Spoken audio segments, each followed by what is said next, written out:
pagi minum air hangat. Tidak lupa menyantap coklat. Assalamualaikum wahai sahabat. Siang-siang harus semangat. Adikku. Ya, sederhana. Sini saya memberanikan diri Bapak Ibu ya untuk sebagai pemakai. Mungkin tadi saya dari awal tadi sudah menyimak semuanya adalah dosen-dosen yang sangat luar biasa.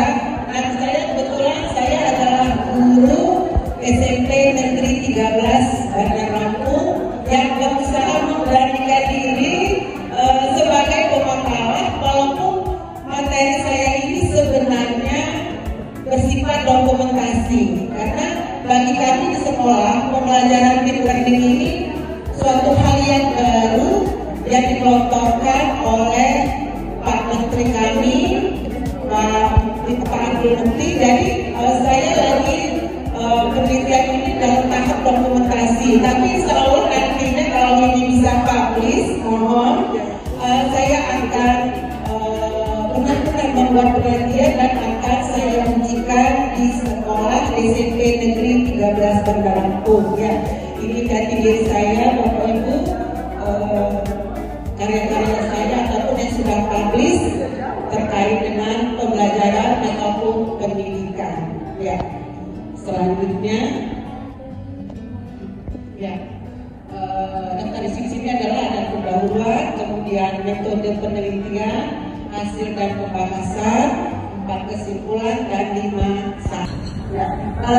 Deep ini sebenarnya menekankan pada esensi materi ya, sehingga peserta didik mampu mengintegrasinya secara mendalam. Nah, deep ini disusun oleh Minasma yaitu Prof. Abdul Mukti, bahwa pendekatan ini mendekatkan eksplorasi yang mendalam, di mana peserta didik diajak untuk aktif dan reflektif dalam proses pembelajaran. Nah, penerapan deep ini diharapkan bahwa siswa itu akan berpikir kritis, kemudian memahami nilai-nilai budaya yang terkandung di dalam bahasa Indonesia. Sama dengan pembicara terdahulu, deep ini adalah salah satu poin pentingnya adalah bagaimana anak-anak mempunyai. Kemudian penerapan deep ini dalam bahasa Indonesia menekankan pada metode dan strategi yang inovatif yang dirancang supaya anak mempunyai pengalaman belajar. Kemudian pendekatan ini juga diharapkan akan memberikan dampak yang berkelanjutan bagi perkembangan intelektual dan karakter peserta didik.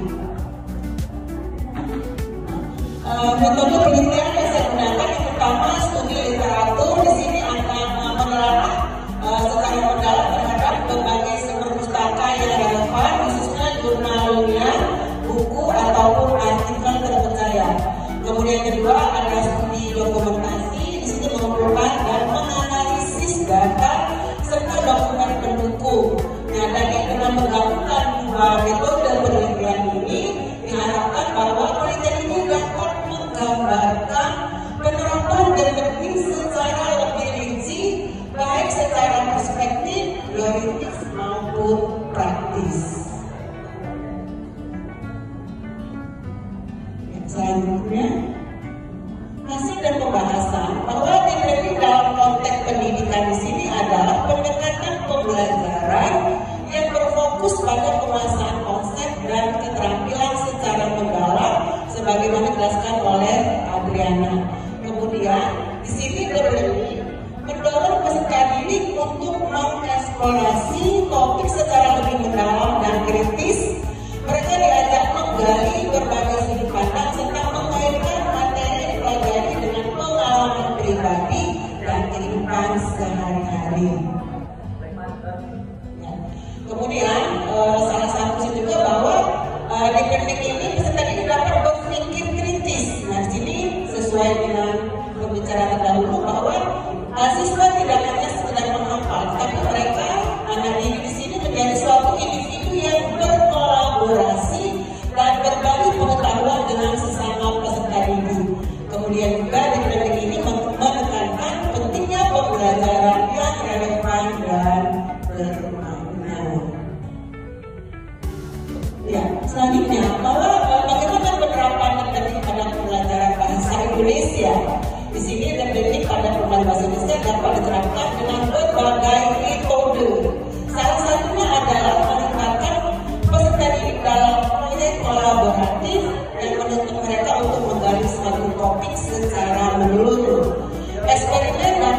menjadi bagian dalam pembelajaran yang mendalam. Di sini guru mengajar peserta didik untuk menulis cerita atau puisi, kemudian menganalisis kalimat-kalimat bahasa yang mereka gunakan.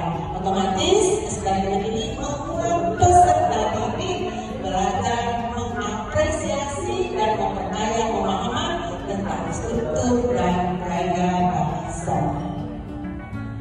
Ya, salah satu proyek contohnya adalah di sini dari menulis cerita ataupun puisi dengan tahap eksplorasi, tahap perencanaan, tahap penulisan, tahap revisi, dan tahap analisis.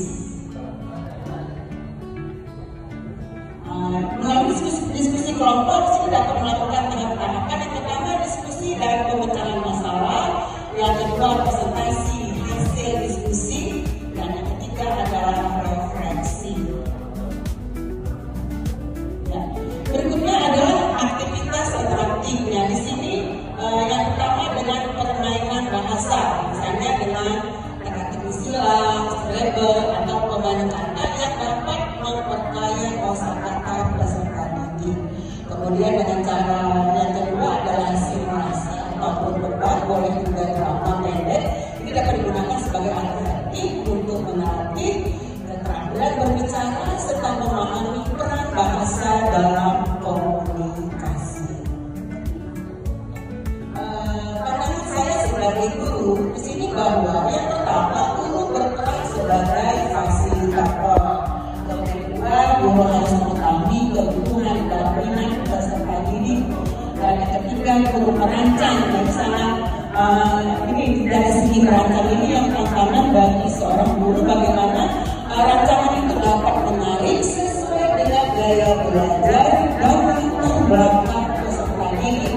Kemudian keempat, guru membangun hubungan yang positif dengan peserta didik. Di sini kunci utama adalah kolaborasi dengan orang tua. Tanpa kolaborasi yang baik dengan orang tua, maka pembelajaran di menit-menit ini kurang berhasil. Selanjutnya, kesimpulan yang pertama bahwa penerapan teknik pada pembelajaran bahasa Indonesia memberikan banyak manfaat dalam menciptakan pembelajaran yang efektif, mendalam, dan bermakna. Kemudian kedua, peran guru sebagai fasilitator dapat mendukung penerapan e-learning. Guru perlu memahami kebutuhan dan minat peserta didik. Bagian kedua, banyak teman. Kalau lebaran buat ketupat. Terima kasih sudah menyimak. Semoga presentasi ini membawa